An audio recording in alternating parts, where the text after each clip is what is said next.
Hello, everyone. This is Jeffrey Smith, founder of the Institute for Responsible Technology, and this is day 2 of Healing from GMOs. In the first presentation, Carrie Gillam explained how Monsanto hid the health dangers of Roundup herbicide and the active ingredient glyphosate, which the World Health Organization has declared a probable human carcinogen.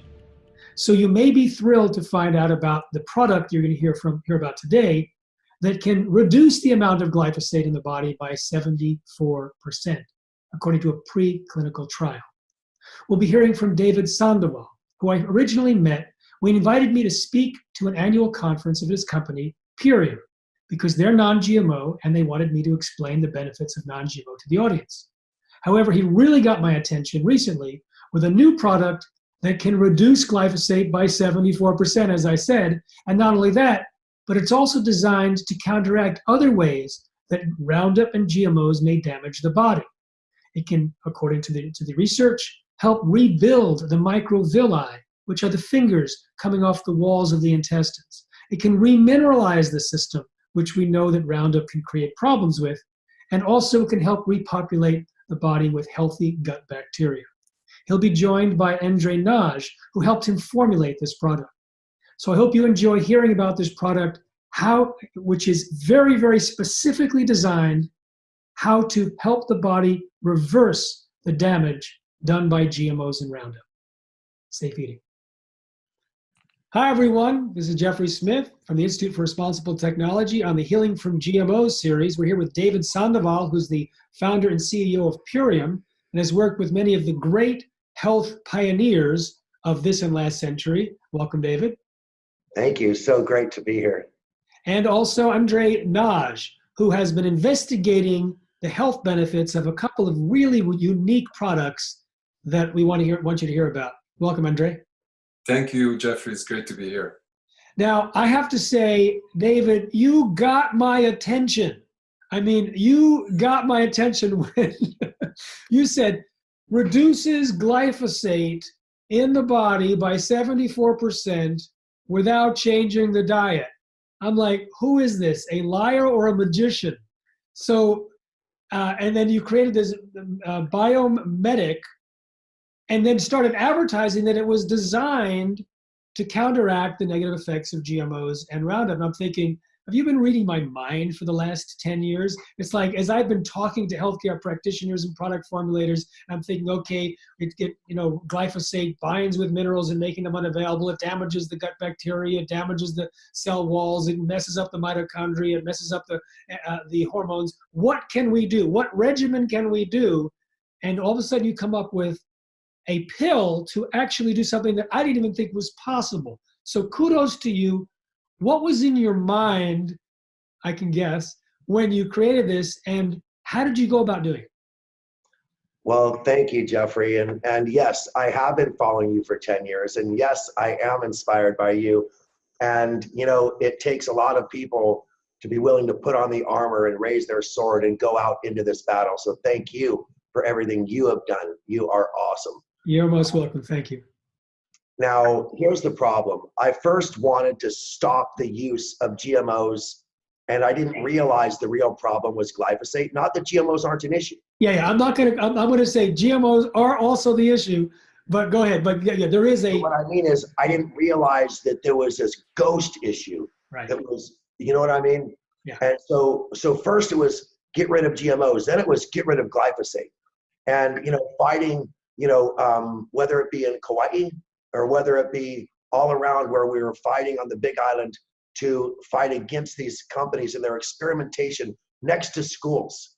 And we succeeded on a smart level. Now in nature, you could block, you could suppress, or you could repair. We failed in completely blocking. We have failed almost completely in suppressing. And so we had to leave ourselves to the repair. So I needed to examine the damage that was being done and what could be done about it. And that was the inspiration for this product, to repair the damage done by this toxic chemical that has been banned now by Los Angeles, County, yes, and deemed a carcinogen by the state of California. All right, so you have it in mind to repair the damage done by Roundup. Now, Roundup has a long litany of things. It's a probable human carcinogen, it's a teratogen, meaning it's linked to birth defects, etc. Which of the particular impacts of Roundup and its active ingredient glyphosate were you seeking to repair? Well, here's what we found was the main problem. Glyphosate was designed to kill all organisms in an environment that are not genetically modified. And when the residue of glyphosate is in food and we eat that food, it will actually kill the organisms in our body as well. An unintended consequence, but a dire and potentially deadly consequence. Now, let's follow it through the mouth, the esophagus, through the stomach, now into something we call the second brain, which is the gut microbiome. Now, the gut microbiome is so important to the body, it's called the second brain, and we found that this chemical was killing our second brain. So, okay, so the antibiotic nature was patented as a biocide, as basically an antibiotic. And there's a long list of microorganisms that it is designed to kill. And it kills favorably the beneficial stuff like the lactobacillus, not the nasty stuff like E. coli, and botulism, etc. So what we know, once that happens, then that's involved with detoxification, protection of the intestines, it's part of digestion, part of the immune system. So what was the next step? So let's imagine that you take, and we could see into the lining of our stomach, and we see these villi like grass growing up. And on top of those, we see this, what we call a mucosal layer or a biome layer. And this is full of those awesome lactobacillus bacteria that you were talking about, right? And so when that lactobacillus bacteria layer is destroyed, the villi begin to die. And when that happens, our body begins to die as well. So the goal was to eliminate the toxin that was killing and causing the problem to begin with. And that was the key.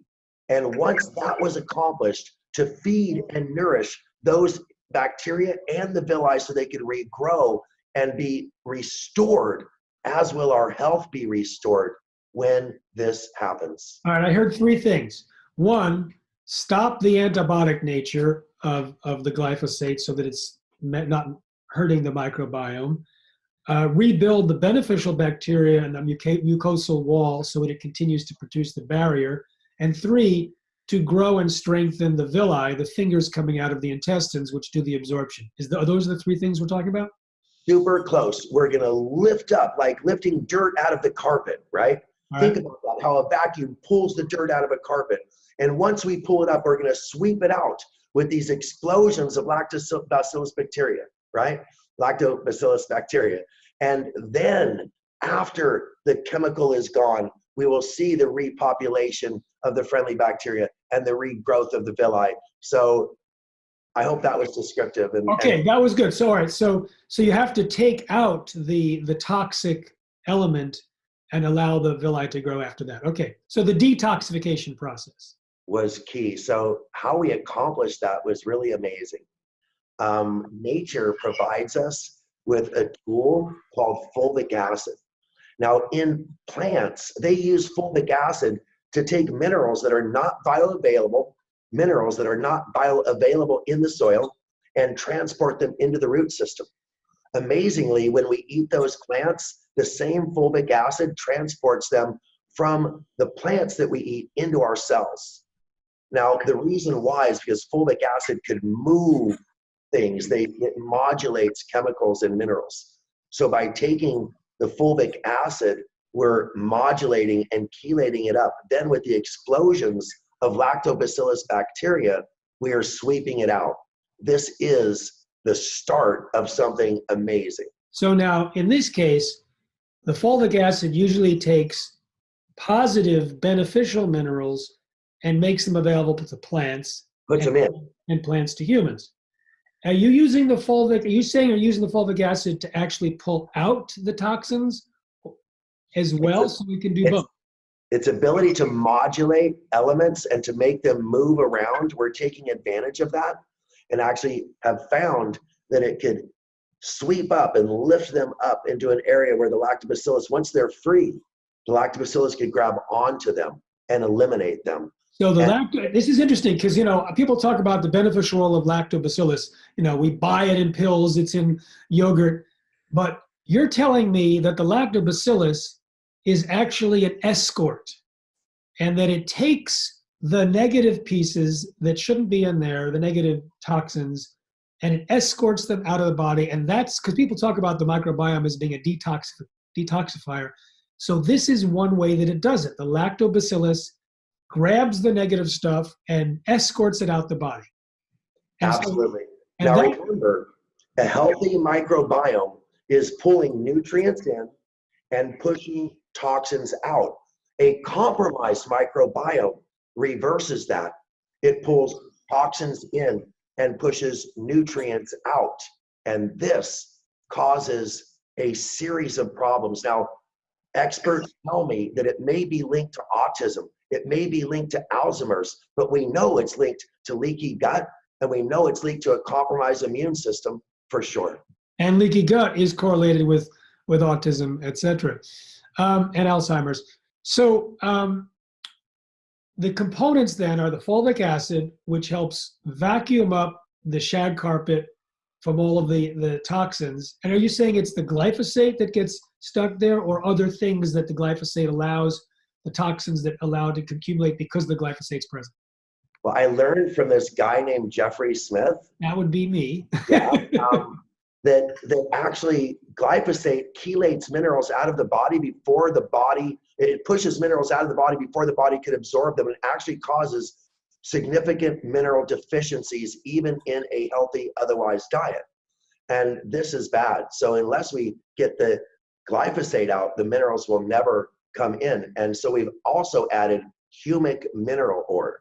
Humic ore is going to remineralize the body. It becomes a fertilizer for the regrowth of the villi, and also, as you know, is vital for the cultures of the normal, bacteria that should live there to grow faster. Now, one last point. We're using a patented lactobacillus that's a spore. So we're not putting bacteria in, we're putting the spore in. And basically the egg, the spore is what it grows into the bacteria. Imagine a dandelion that grows up and pops up with all those little things, and then you blow it and they spread everywhere. That's a spore. I know you know. I'm just explaining in a way for everyone to understand. So we put the spore in, and when that opens up and explodes, that's when it grabs the glyphosate and moves it out. So we've got 500 million explosions happening, not just a bacteria, 500 million explosions happening, grabbing it and taking it out. That's unprecedented. And that sets the stage for an ingredient that was actually discovered by one of the great icons who I greatly admire, and that's Albert Szent-Györgyi. Tell me about Albert. Albert Szent-Györgyi, oh my God, it almost makes my blood boil a little bit because no one knows who he is, but he discovered vitamin C. He was the first one to create a vitamin that was beneficial to the human body, discovered that it reversed scurvy, and then vitamin C was synthesized, commercialized, and a certain person won a Nobel Prize. That would be Linus. Go ahead. Ascorbic acid, which is not vitamin C. So Albert Szent-Györgyi, a truth teller, a fighter, it was pushed aside for something that was actually synthetic, and this started the whole problem. Just as a solution was being created as well. So what did you get from him? Well, he took a fractionalized, nutritious wheat germ extract, and he found that it could rebuild the villi of animals who are compromised by antibiotics, you see. And so he found a way to reverse that in animals, and it was amazing. And then he realized it could potentially fight cancer because 70% of our immune system is triggered by our gut microbiome. So he was enamored with the potential of this fractionalized wheat germ extract, this nutritive wheat germ extract, which is a fraction of wheat germ, specifically regrows villi. All right, so when we talked about your original goal of what to do here, one of the things was clean the system, vacuum out the shag carpet and grow those, as you call them, leaves or whatever, fingers, The blades of grass, yeah. yeah, the grass. And this is the piece that does that, this fractionalized wheat. That's right. Now, I should mention that Bt toxin, when fed to, I think it was mice, yeah, it was mice, not rats, it damaged the microvilli, causing some to be shortened and disappeared. And I've shown pictures of that in various forums all over the world. And of course, Roundup or glyphosate in an animal study showed that it damaged the microvilli as well. The microvilli gets damaged in celiac disease, so it becomes basically stripped away. So we know that if we're talking about healing from GMOs, then the rebuilding of this villi may be a very important key. And so you're saying that the fractionalized wheat germ extract does that. Okay, so now we have Let's call it nutritive wheat germ extract, but it is a fraction of wheat germ. You know what I mean? Yeah. So let me recap, make sure we got this. We have the fulvic acid, which helps mobilize the toxins out of the body. We have the humic ore, which brings the minerals in. And we have the lactobacillus in the form of spores, which sends out all of these escorts to say, come along, you don't belong here, which brings the toxins out of the body. And then you have this new piece, which regrows the microvilli. Yes, this is a polyfunctional product that is unprecedented. And the results of the preclinical double-blind studies, even though they were limited, even though they were preclinical, were so impressive that we are now inspired to spend a lot more time, a lot more money, because everyone now knows that this is where the answer is going to be found. All right, so let's, if there's anything else to discuss about the product, let's discuss it now, because I really want to go into that preclinical trial. Is there anything else we need to know about the product itself in terms of how you derived it and what it's supposed to do? Because this will explain the results, which I've looked at from this preclinical trial, which are in fact jaw-dropping. So what I want to emphasize is that the correlation, when you see a correlation between a reduction of a chemical and the reduction of a symptom, this is, how could I say it? This is the holy grail of the scientific community. Does it, you know what I mean? Yes. This is what you dream of, is to see a 75% reduction in C-reactive protein. All right, we're introducing something new here. You've just done the plot spoiling, which is okay. We're ready for it now. So okay. Let's set it up. Let's set it up here. How many people took the trial? It was a small trial, but the numbers were staggering. Okay, so we had 8 total participants in the trial, of which 5 were in the active group and 3 were in the control group. All right. Now, the control group was actually given a product that is sold for the purposes of reducing glyphosate. The control group was. So this is, you're actually reducing the likelihood that your product is going to show a benefit by comparing it to something which also is supposed to produce a similar benefit. Okay, just laying that out. Go ahead. But you have to understand, I wasn't trying to impress anybody but myself with this study. All right. I simply wanted to prove that I had something worthy of offering the public, period. And if I was going to do that, I needed to make sure that it was above whatever else was offered to the public. Does that make any sense? It does, absolutely. Okay. And so that was the reason. But when it came back that we were 75% reduction in C-reactive protein, my head began to spin. Because C-reactive protein is a biomarker for cardiovascular disease, for, oh my God, just the list is as long as, so, and the correlation between 74.5% reduction in glyphosate and a 75% reduction in C-reactive protein is going to make the scientific community stand up and pay attention. They might even salute. You know, this is really interesting because, you know, I have seen research showing that, you know, on an organic diet, people reduce their amount of glyphosate. I've also known from research that the more glyphosate that's found in the urine of cows or humans. Those tend to be the sicker cows and humans.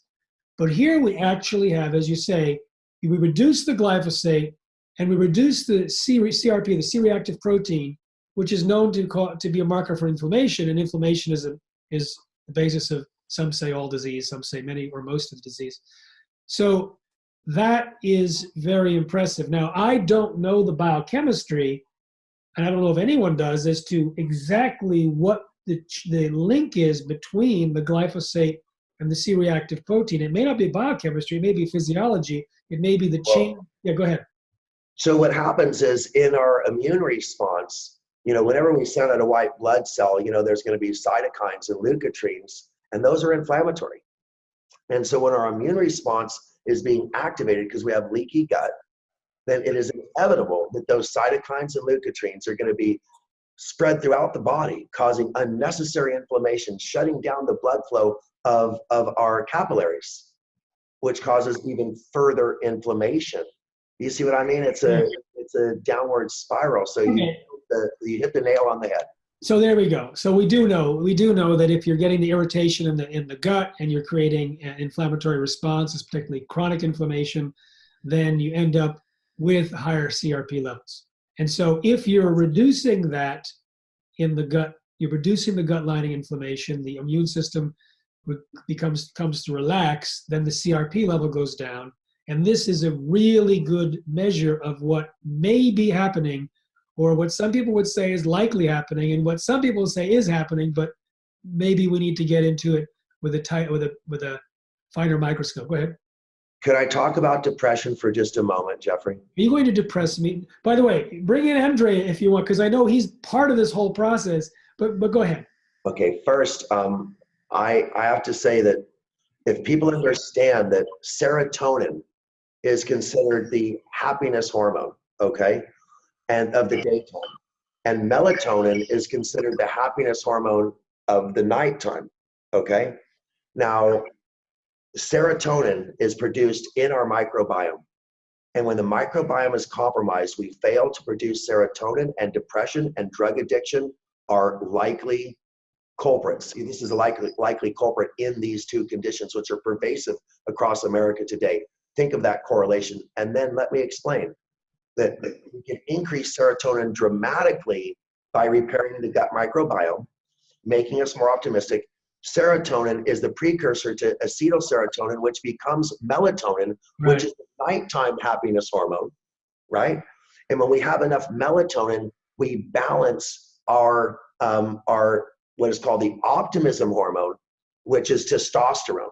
So when we have enough serotonin, we produce enough melatonin, and then we produce enough testosterone, and those are the three happy hormones that we're So first of all, let me say, I am aware, and I think some of the viewers will become aware during this whole series, that yes, the serotonin piece is absolutely critical, that the microbiome interact with the cells of the gut and produce the serotonin, and the serotonin then, in 90% of the body's serotonin is in the gut. Serotonin is linked to anxiety and depression and needs to be there in a proper amount, which then also can create melatonin, which is linked to insomnia. And sleep disorders and insomnia are linked to the consumption of GMOs and Roundup, and anxiety and depression are linked to the consumption of GMOs and Roundup.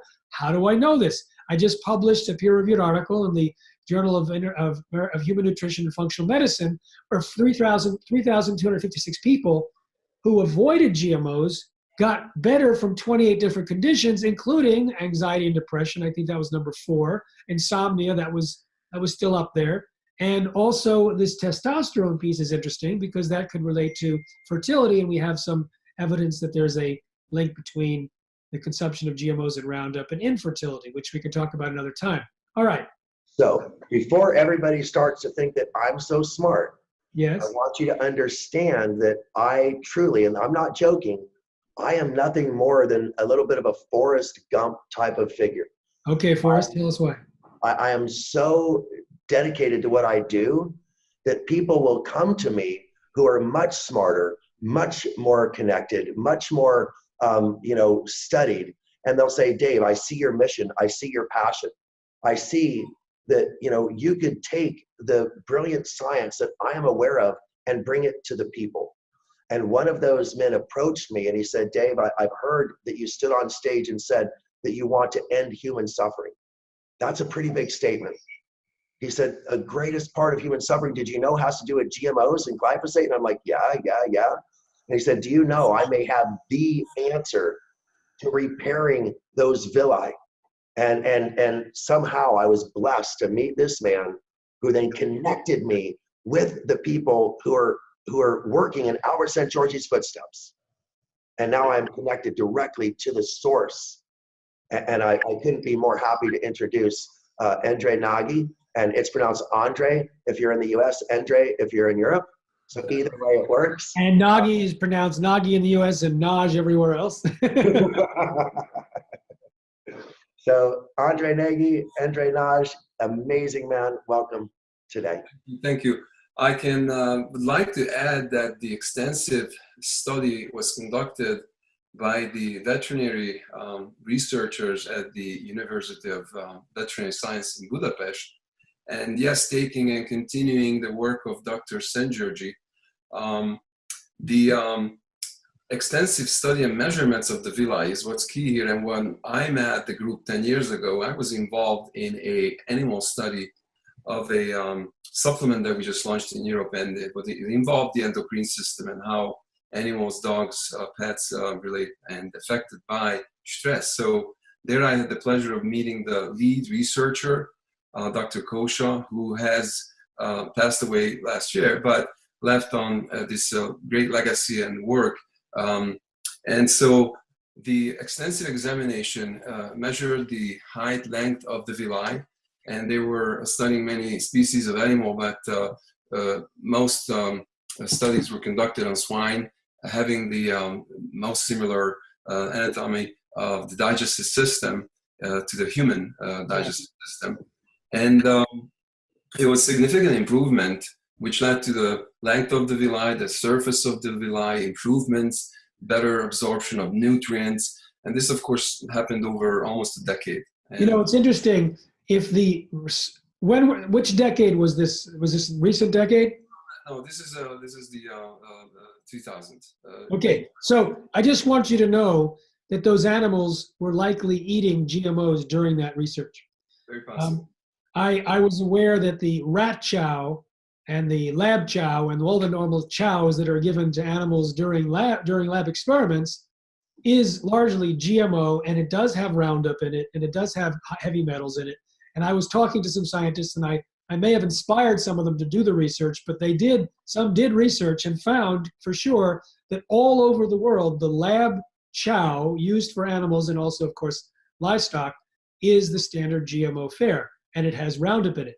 So it's interesting, if it was repairing the microvilli under those circumstances, and if the animals were in fact eating the GMOs and the Roundup, then it's showing that it not only repairs it, but it repairs it even in the presence of those two things, which is exciting to hear.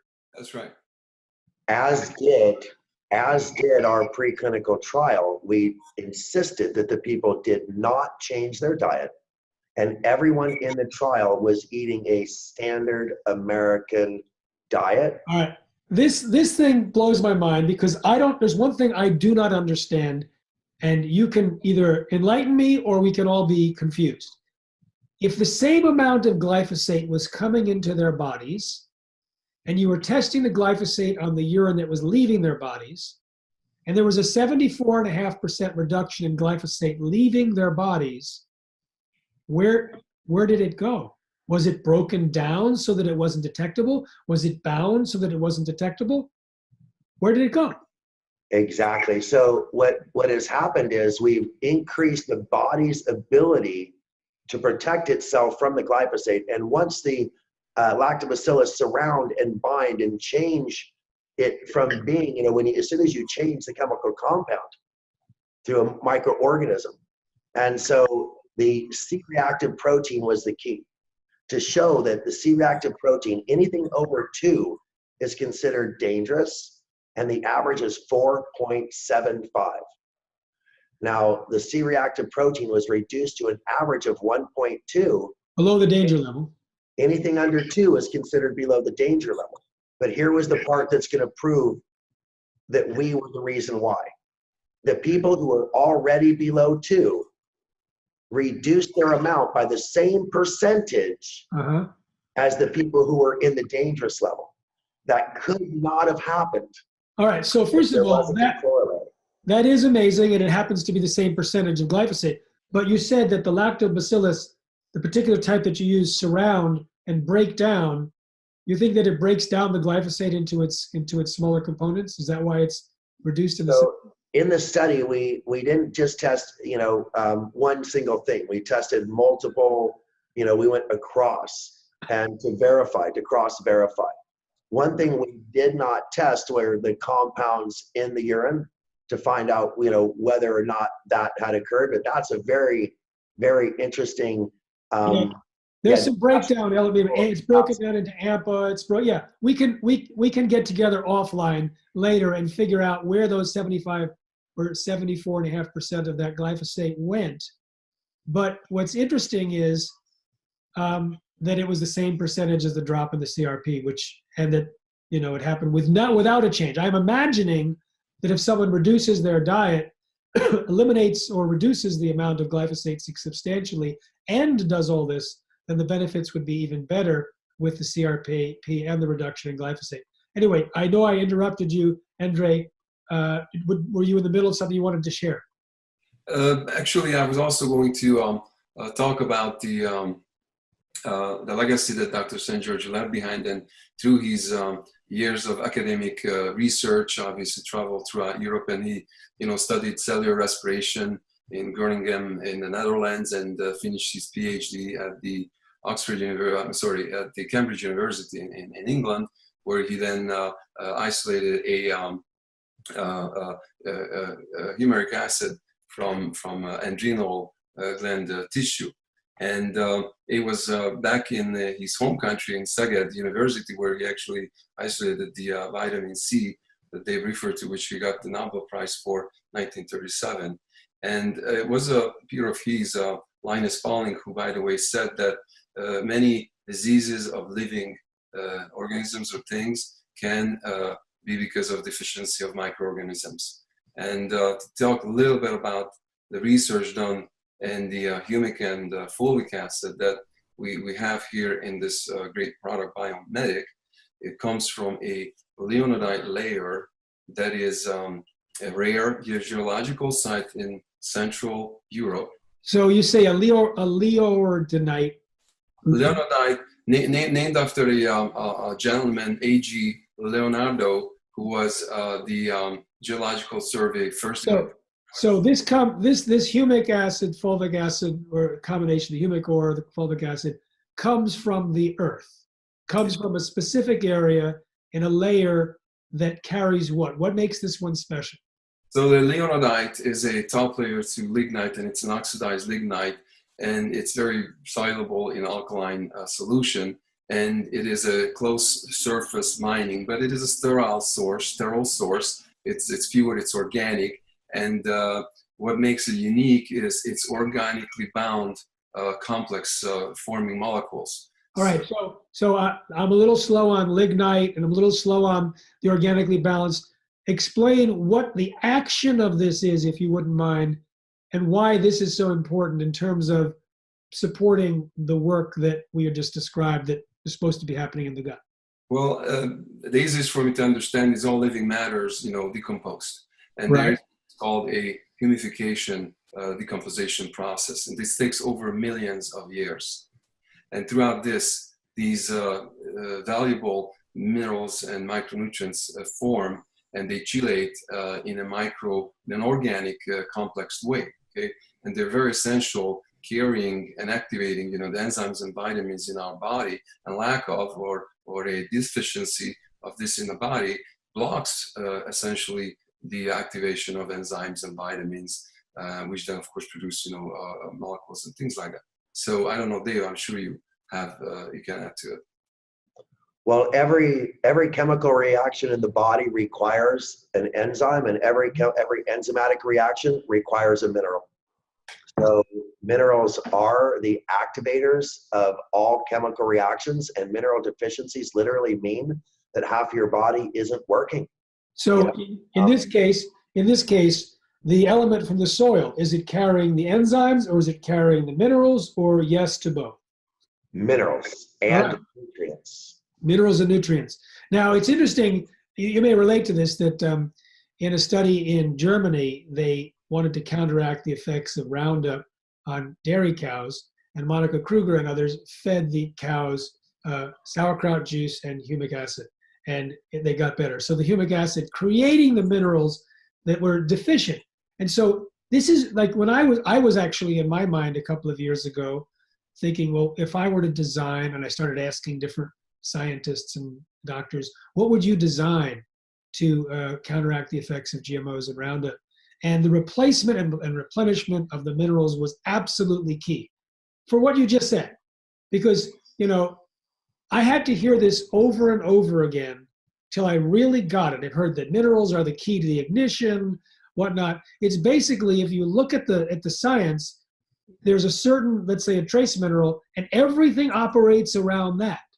So the whole shikimate pathway, the whole cytochrome P450 pathway, all these different pathways with fancy names and a lot of things that they do in the body, they're just dead machines that don't have the key to turn them on if they don't have access to these minerals. Now, it turns out that we are depleting the minerals in the food that is Roundup ready. The process of genetic engineering, it turns out, reduces mineral content even without being sprayed, according to research that I've looked at. Once it's sprayed, then the amount of minerals that even enter the plant from the soil become reduced, and the amount that translocates through the plant is even reduced. And so they then are either eaten directly or eaten by the animals, and the animals now have reduced the mineral content, and they're eating the Roundup, which reduces it even further. So we're eating the depleted plants, the depleted animals, and the Roundup. And so this is one of the key elements for healing from GMOs and Roundup, is the replacement with assimilable minerals, not biting on metal, but assimilable minerals that can work. You want to say something? Oh, what's exciting me is how you're pointing out that some experts say it's the minerals, and we've found the best minerals on the planet. Some say it's getting rid of the glyphosate, and we found the best way to do that. Some say it's the probiotics from the sauerkraut. You know what I mean? Like that, but we found a probiotic that does the exploding, like we talked about. And then, of course, some say it's rebuilding the villi.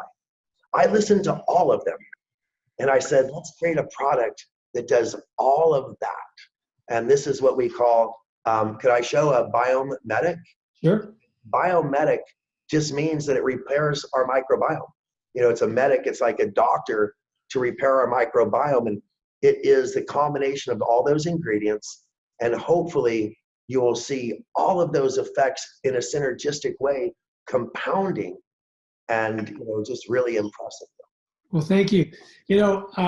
I want to say, you got my attention in the beginning. You backed it up with three things, really. You backed it up with the theory behind it, leading to the specific story of how these particular components of the biomedic came together to support that finding. Then you have the specific reduction in glyphosate in the 5 people that went through the preclinical trial. And then you have the correlated change in the CRP, which is brilliant, because it turns out even if glyphosate was not reduced, and the only thing that happened was the reduction in CRP, well, first of all, you wouldn't be in this in this series, because it's like, if it doesn't have glyphosate in it or GMOs, I'm not interested. But the rest of the world probably would be if it can reduce CRP by 75%. The fact that it does that with glyphosate, now you're on my radar, and I'm really interested to see further research, so that when people change their diet at the same time, and they also look at the other components in the urine to see if the breakdown products are there, and to see the changes. Well, you obviously can't do a histological examination of the microvilli of the humans that take this, but there's ways we can evaluate and see what's going on. We have these cameras that you could swallow now. Oh. And we're working on getting actual photographs of the villi before and after. And I think this will change a lot of minds. You know, I'm still getting used to the fact that I could put a camera on a drone and go up. So now I could put a camera on a pill. As a filmmaker, it's like, all right, this is pretty intense. Yes, let's just say that filmmakers didn't ever have to edit like this before, if you know what I mean, when you hit that camera at the end. But anyway, the bottom line is that we have evidence now pouring in. We have tens of thousands of bottles that have gone out to the public, and the reorders are just astounding. The reorder rate is astounding, and the reports, the evidence, you know, epidemiological, empirical evidence it's made me cry. The stories I've heard have literally brought tears to my eyes. And when you could change somebody's life of, you know, a mother of a child, and have the mother say, you know, with tears in her eyes, then you can't help but get tears in your eyes. So, you know, the promise is out there. And I just, all I could say is I humbly am in service, you know, in my life. And there is no greater service than service to children, in my opinion. And if we can help these kids in any way, this could be the greatest product in history. I really believe that. Well, I'm excited for your excitement. I'm excited for what I've heard today. I don't know if it's the greatest product in history. I don't know what it'll feel like for me and for the people listening, but I have a feeling that some people will want to try it and see. And we have created a special arrangement, which you can see on the pages where you can order the specials, and there's a discount. And I think that the way I see it, there's a discount, and if you buy 2, it's good, and if you buy 4, it's good, but there's no reason to buy 3, because anyway, you can take a look for yourself. So guys, when you mention the fractionated wheat germ extract, I know some people think wheat and they're going to go, oh no, I can't take it then. I'm not going to take this pill. Too bad. Can you make it without that? So Andre, can we make it without that? Do we need to? What's the story? Well, there is a trace amount of gluten, obviously being a wheat origin, the germ. But there are 3 things. One, the proprietary technology that the veterinary science group developed and perfected, which we have today, in the enzymatic extraction process, the gluten and the gliadin is inactivated. Now, what does that mean? That means is when you take regular bread, of course, and you take the Biomedic capsule, there is a huge difference. One, regular wheat, if you look at the ppm, let's just say, you're looking at ppm, parts per million. Okay, parts per million, okay. That means, you know, how many milligrams per kilogram of that is in the product. And wheat flour, for example, has a protein content of 8 to 12%, let's just say. That relates to about 5,500 parts per million, okay?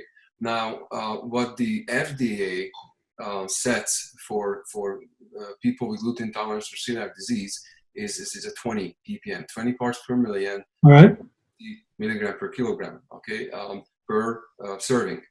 What we have in Biomedic is actually not even a gram, so not even a milligram. It's so small that according to a study that was published by the American Journal of Clinical Nutrition 10 years ago, which conducted a double-blind randomized placebo study with 49 celiac patients, biopsy certified or proven celiac patients. They established that the safe threshold of gluten intake for those patients is 50 milligrams a day. So again, 50 milligrams compared to not even a milligram, and we're really talking micrograms. So I've been asked this question many times, and the answer is that a gluten-free pasta could be 20 parts per million. And you're going to eat potentially 300 or 400 grams of a gluten-free pasta in a meal, right? We're giving you 1/3 of 1 gram of something that is 200 parts per million, which means that in 1 bite of gluten-free pasta, you would get more gluten than in 3 servings of Biomedic. So there is no effect on the body, even though it appears to be a higher, point per million. The total amount is so small, the body doesn't even recognize it. All right. Well, I will leave it there because I'm not an expert at gluten sensitivity, and people will be able to decide whether they want to play with those amounts of molecules. But my other question, David, is how many pills should we take, or should a person take, if they're just an average person with an average level of chronic conditions, if they're having acute conditions, if they're highly sensitive? What's the recommendation? So the amazing thing is that if you take more, you get a faster and more accelerated effect. It literally is a correlation that way. So I personally started out taking 2 a day, and after 3 days, I moved to 4 a day. Some people like to start with 1 a day for the first few days and then switch to 2 a day. We are recommending 30 days at 4 a day. And this is to dramatically and immediately impact a reduction, because most people in California, men were tested at 500 times the amount that caused liver disease in rats.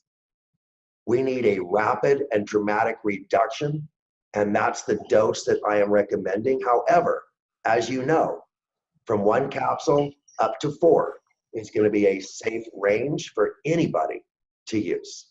So when you talk about 1 per day, 2 per day, or 4 per day, is it done PM.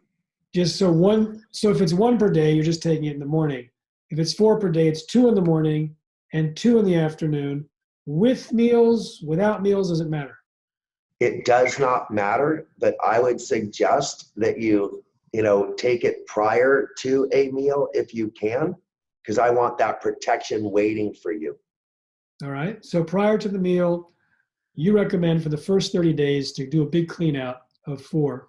And is there a concern that highly sensitive people, maybe people who have multiple chemical sensitivities, Absolutely.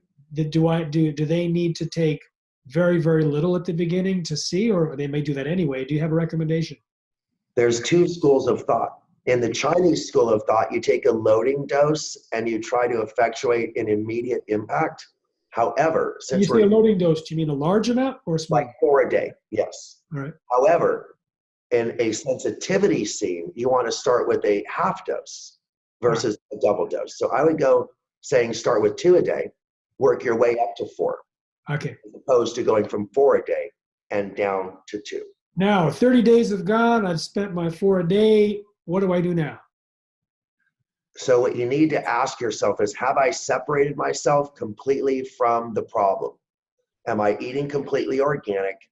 Have I checked my environment to mitigate my exposure? And if you've done that, 1 a day is going to be fine. 1 a day in the morning. Okay. All right. Absolutely. Thank you.